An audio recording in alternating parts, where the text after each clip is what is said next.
Bom dia, meus amigos e minhas amigas. Eu hoje gostaria de comentar ainda sobre esse final do impeachment. E, no meu modo de ver, o ministro José Eduardo Cardoso deve ser considerado a musa do impeachment. E vamos ver por que eu digo isso. Olha só, o José Eduardo Cardoso foi um ministro apagado. Nunca fez nada digno de registro. Ele era exatamente um ministro do PT. Aliás, um ministro da Dilma, porque no final nós vamos ver que ele realmente é um ministro da Dilma, advogado de porta de xadrez da Dilma. Porque isso não é ministro. Não é? Isso não é republicano. É o cara que faz qualquer negócio para defender a Dilma Rousseff. Então o início dele foi muito apagado. Como ministro, ele não fez absolutamente nada digno de registro. Ele era cobrado constantemente por Lula e pelo PT por não controlar a Polícia Federal. Evidentemente, Lula não estava querendo, não tinha uma atitude republicana para essa cobrança. Ele queria se beneficiar. Ele queria que a Polícia Federal não investigasse os bandidos do PT. E sob esse aspecto, eu acho que aí existem duas posições. A primeira é o seguinte: a Polícia Federal é independente. Ele não podia chegar lá e mandar e desmandar e controlar os processos. Segundo, ele estava fazendo uma política Dilma. Ou seja, para Dilma era melhor que Lula ficasse exposto, como o governo do Lula, como um governo de corrupto. Tanto que ela dizia a todo instante que o governo dela não estava sendo investigado. E não falava nada sobre o do Lula. Ou seja, estava botando toda a culpa no governo Lula. Evidentemente querendo tirar vantagem política disso. É a criatura contra o criador. Então estava bem claro. E estava bem claro também que o ministro Cardoso estava do lado da Dilma. Certo? Muito bem. Aí, o nosso ministro, algo que me parece, analisando agora, ele adotou uma estratégia equivocada. Primeiro, ele parece que partiu do princípio, fale mal, mas fale de mim. E começou a agir. Agir de uma maneira completamente atabalhoada em defesa da Dilma Rousseff. Em defesa da Dilma contra o impeachment. E cometeu erros técnicos, o que mostra que ele é um advogado incompetente.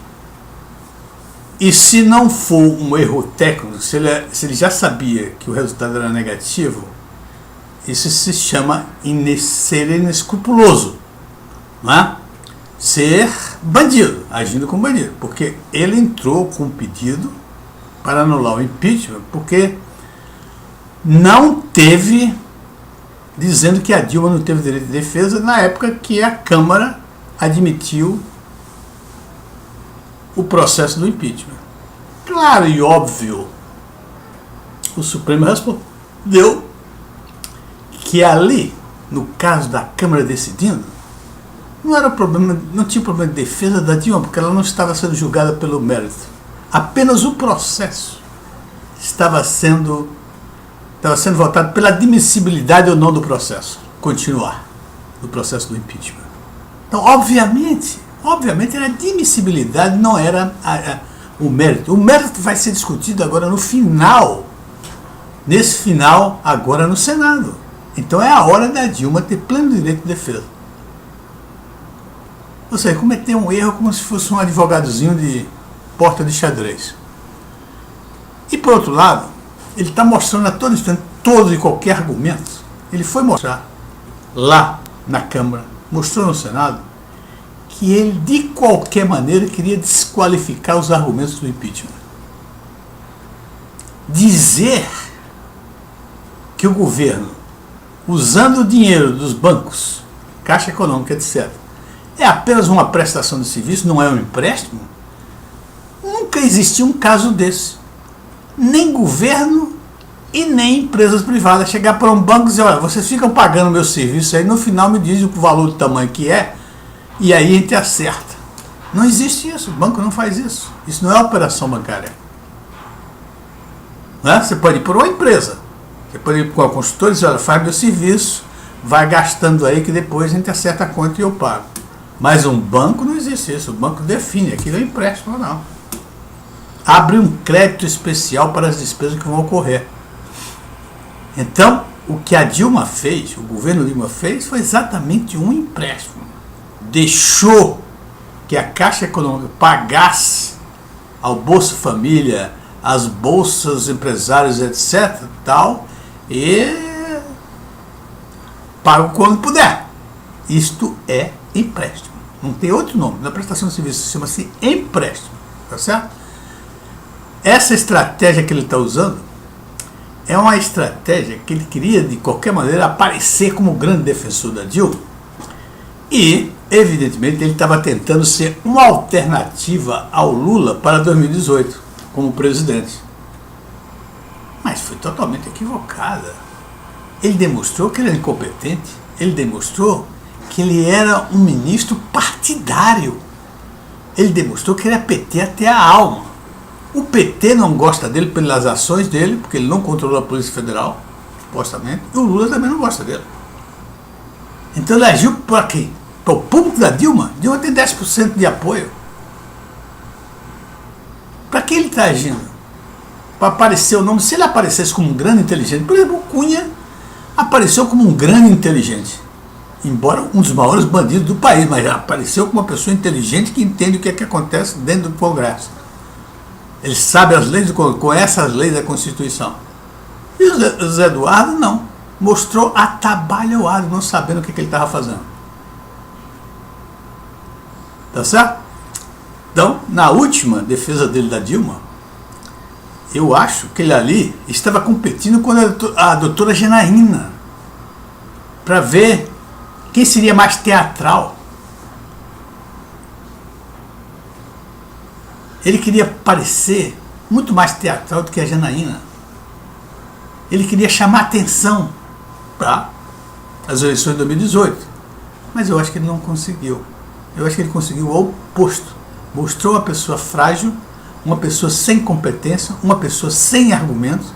Quer dizer, utiliza qualquer argumentozinho bobo para entrar no Supremo Tribunal Federal. E que já sabia-se perdido. Ele foi quem orientou o Valdir Guimarães, o homem que assumiu o lugar do Temer, a pedir a anulação do processo de impeachment, porque Cunha foi afastado pelo tribunal. Ora, meus amigos, olha só. Uma coisa deve ser dita para todos esses petistas, todas as pessoas que acham que o processo tinha visto porque foi comandado por Eduardo Cunha. Uma denúncia, né, de um crime, não importa quem está denunciando, se é um bandido, né? Um cara que assassinou alguém e no assassinato dele ele percebe que houve um roubo, do outro lado ele denuncia aquele roubo, não vale? Ele denuncia o roubo, ele está denunciando o roubo. Vai se investigar o roubo, saber se o roubo existiu ou não, e se foi de fato de acordo com o que o assassino disse. O assassino paga a pena dele e o ladrão paga a pena dele. Exatamente o caso aí do impeachment. O criminoso, que é o Cunha, pagou a pena dele, está afastado e vai pagar mais ainda a pena dele, vai para a cadeia. Agora, por isso, o crime de responsabilidade fiscal do governo Dilma não é menor, ou não desaparece, só porque o Temer é um criminoso. Ele vai pagar dele e ele vai. E outra coisa, o Temer não fez nada do que admitiu o processo. Quem fez o impeachment foram 367 votos dos deputados. Uma maioria esmagadora dessa, e achar que foi o Temer que conduziu o processo? Então os outros todos são marionetes. Não há justificativa porque ele fez. Pedir anulação do processo de impeachment porque Temer é um bandido. Se fosse assim, Vamos pedir uma anulação de todos os atos do Lula, todos os atos da Dilma, porque todos os dois são bandidos. Todos os dois cometeram crimes horrorosos. O Lula está aí à véspera de entrar na prisão pelos crimes que cometeu. Vamos anular todos os atos dele? É isso aí, meu amigo. Agora olha só.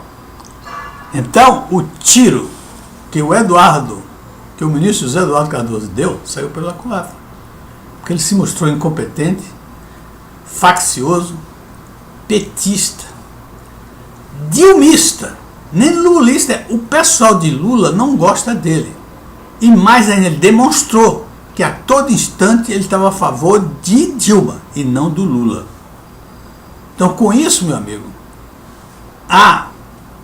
o que ele queria ser uma alternativa ao Lula não vai existir, porque os petistas não vão votar nele.